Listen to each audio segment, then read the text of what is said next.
It's November 17th, 2016, and we're on our way westbound in Chernobyl's deaerator corridor, this gold-paneled hallway on the 10-meter elevation, ultimately on our way to the central hall, or the reactor hall, of the Unit 2. Here is Unit 2's control room on the left. We just passed its doors. We are going to try to ride the elevator up to plus 20 meters where the central hall is located. And that may not be the best idea, because it is a beater.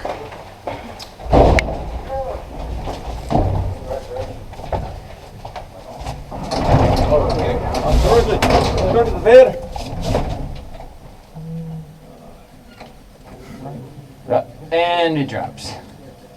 Good question. I'm not sure what button to push on this. There's like, I'd let Stanislav. If we don't hit anything, no, I wouldn't hit anything because we're not going. We haven't given it a command to go anywhere. So right. if he hits This is open one the of these door. weird Soviet elevators that you press. Yes. Yes. Stasi. Okay, what button is for the foot? So, here is level 9.2. Push button 9.2. All right. There you go. Maybe That happened when my maybe kids we'll were go little. upstairs by walk because I'm not sure that we will go there. Yes. Okay. Go.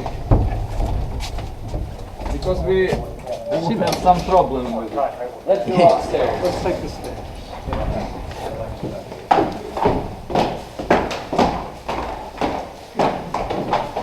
I'm afraid of the elevator. It is possessed. Yes.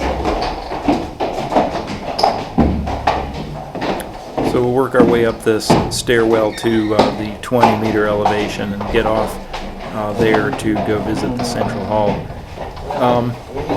This is our escort here, Stanislav Shekstillo, the long-term employee here in the information department at JNPP.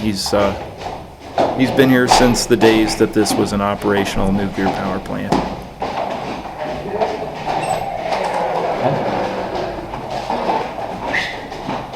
He's been very good to us. We frustrate him sometimes, I think, asking to do things like visit the elephant's foot and things like that. He plays right along. On the left here are going to be the compartments for the drum separators in this type of reactor, and then we'll come here to the anteroom to the central hall where people change clothes and so forth to work at the reactor fueling face. So we'll come on in here. There's some radiation detection gear because the central hall is a fuel handling area and is potentially radioactive. There's a bench for changing boots and gloves and so forth. I'm not going to show you the whole process because it's pretty boring watching people put on boots and gloves, but we'll speed up here and then look at some other stuff once we go in. Pictures. So, and also respirator.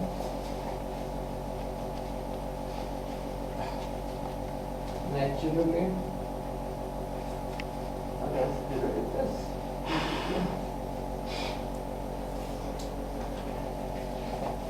So be attentive, please, during our, being here in the reactor hall, be very attentive, please, as usually. Yeah. Yes. So that's fine.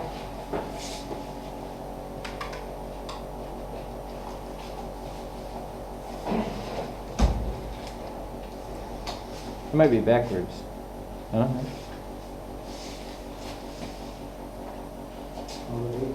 Yeah.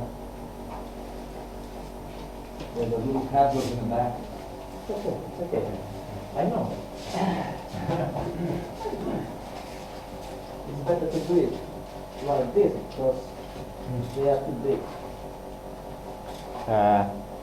It's not 45 or 43, you see? Yeah. Can I smell it? No.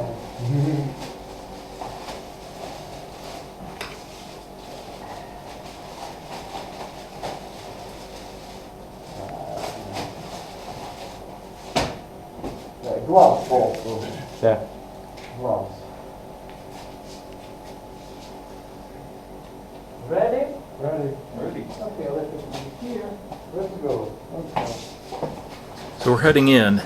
The central hall is not only a contamination area, but also a giant hot cell for fuel handling, because when the fuel's out, it produces a lot of radiation in this area. So you'll note we go through this little dog leg of concrete that acts as radiation shielding, and then we'll step into the central hall itself. And here we are. Wow. It's really obvious that they don't have it. So, this.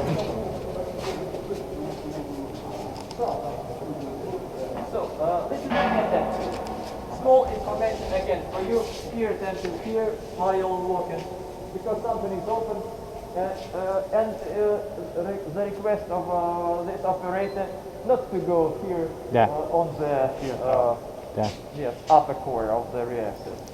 So you can go round, and also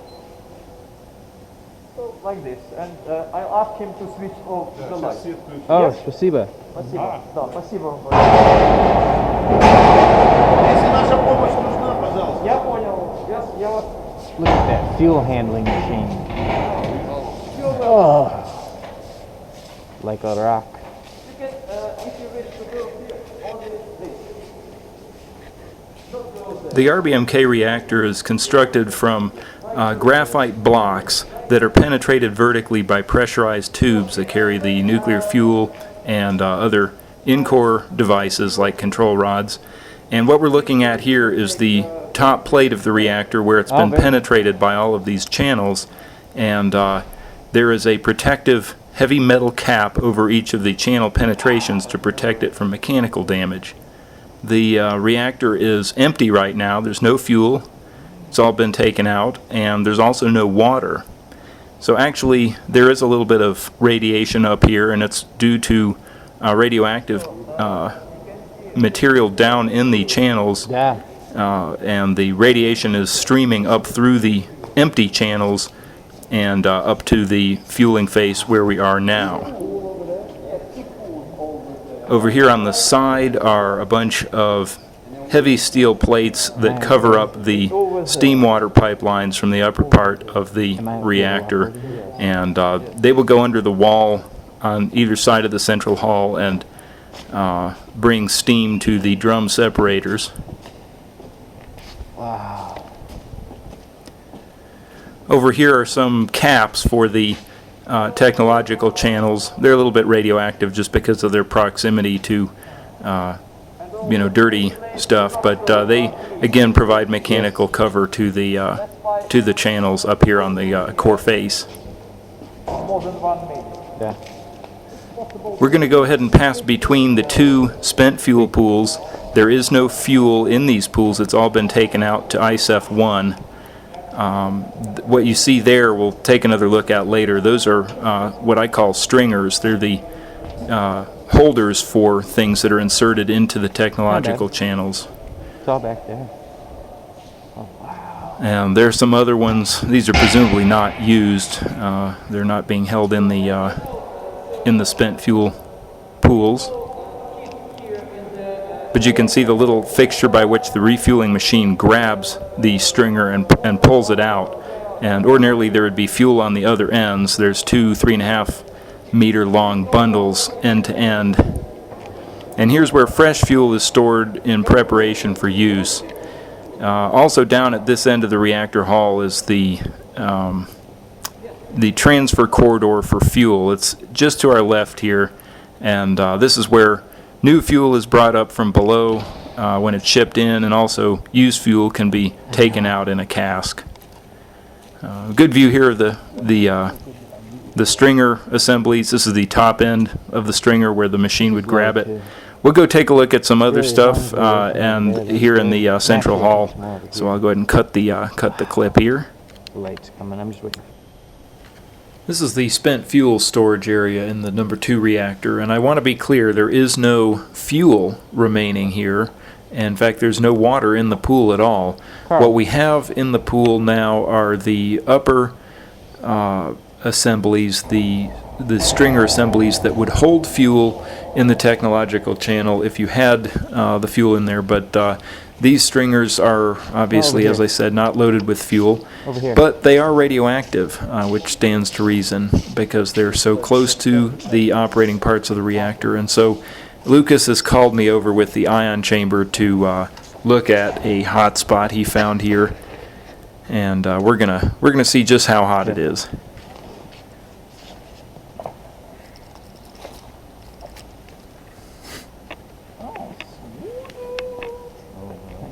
Point your light at it. Point your light at it. My life? No, his light. He is the hottest one? It's this one right here. Hang there for just a sec. And that's the one right there. You'll notice all of these stringers have a nose on them, a little catch that the refueling machine can grab onto in order to drag it out of the channel. It's really, it's quite a clever way of doing things. Incredible. And this spot right here that we're measuring, we're measuring 2 Roentgens per hour. And, you know, this is a power plant that's known for having a lot of spicy stuff around. So 2 Roentgens really not that high, but it's something. And this is, I should be clear, this is very localized. This is not coming from the bulk of all of these stringers that are parked here. It is, Lean in and point. it's some sort of fuel flea or just a local bit of leakage or contamination on that one spot. And so yes, the dose rate's a little bit high, but it's, at least as far as this power plant is concerned, it's really not much at all.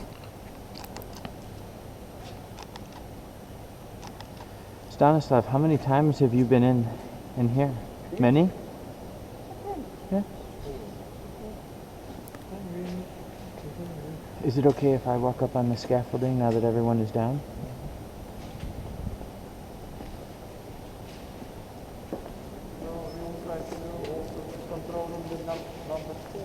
Yeah.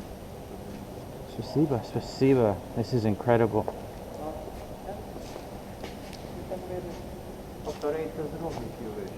Oh, this one right here? Yes.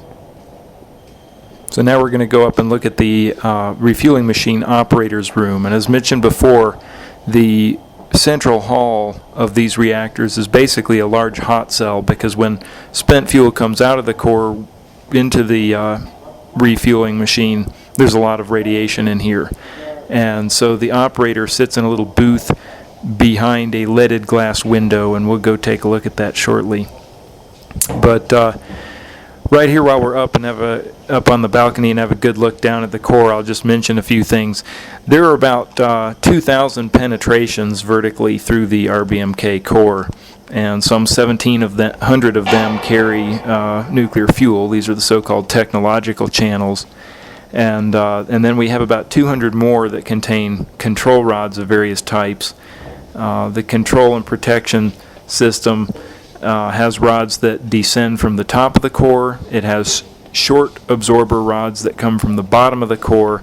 There are rapid shutdown rods, the BAZ system rods that come from the top, and there are regulating rods as well as emergency shutdown rods in multiple systems. It's really quite a complicated arrangement.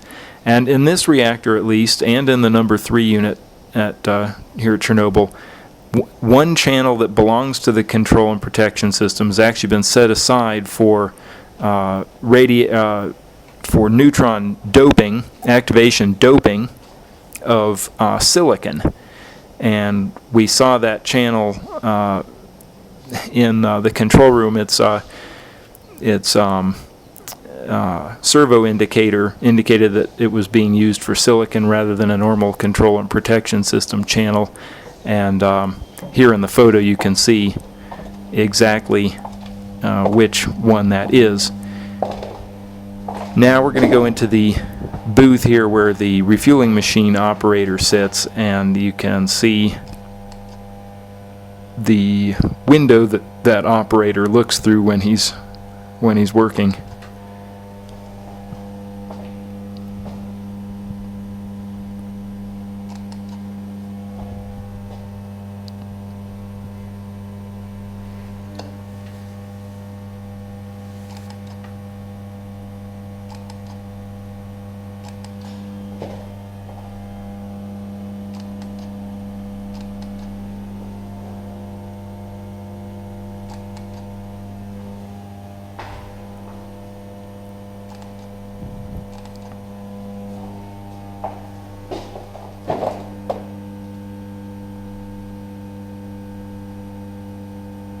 So Lucas is getting photographs of literally everything in here, and now we'll head back out through the shielding maze, back out onto the platform here. And this is a good view of the central hall. In the distance behind the reactor we have the two spent fuel pools on the left and on the right, and then behind them along the central axis of the room here is the fuel transfer corridor, which is a round hole in the floor, and it is through this hole that fresh fuel is loaded into the central hall, and ultimately the spent fuel is taken out in casks.